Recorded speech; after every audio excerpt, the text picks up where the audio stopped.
Dickey dickey, yo! Let's do the same on the other side. This side!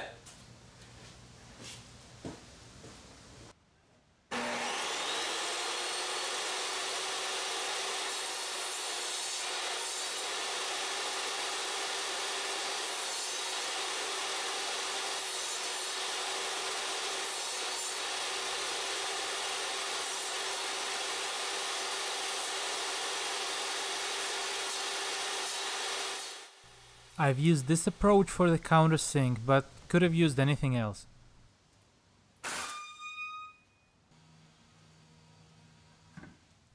I'm using a nailer so everything will stay in place. This is temporary.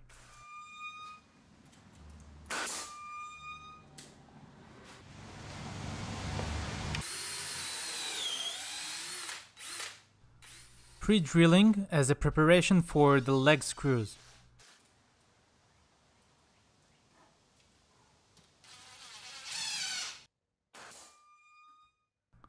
Nailing to the joists so everything will stay in place. Now checking that everything is square.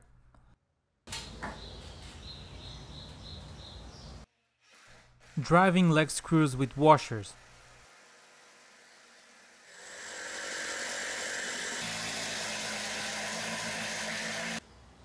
This structural design is not as strong as this one. The reason is this one is being held by 2 joists and 1 stud, whereas this one is being held only by 2 joists, no stud. I will change this design to match this one. The reason for the change is because I consulted my wife and she knows better, like most women do. No? No, in this case she's right. In this case she's right, and in many other cases she's right as well. Is this video about my wife or about the studs and joists? It's very confusing.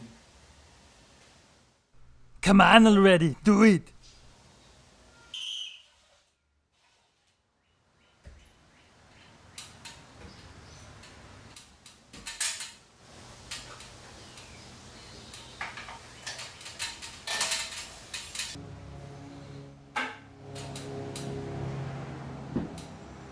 This is much stronger, and I'm sure that in the future I'll benefit from it.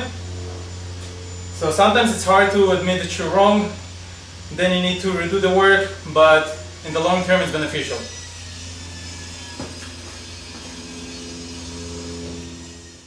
This one is a little bit different because it's against the wall, but the concept is exactly the same. And the concept is work hard, play hard.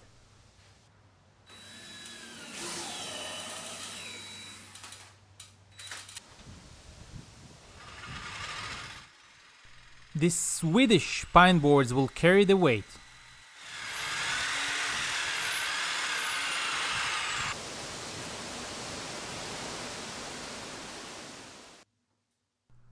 My design does not support heavy load, but if you plan on storing very heavy items on this structure, you can add more of these arms.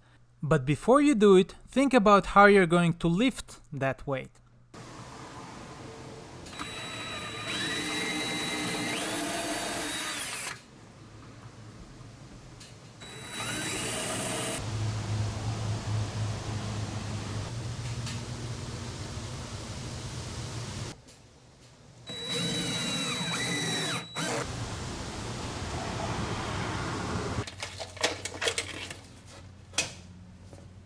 Total cost without the tools around 200, with the tools around 1200. Time taken 2 beautiful days.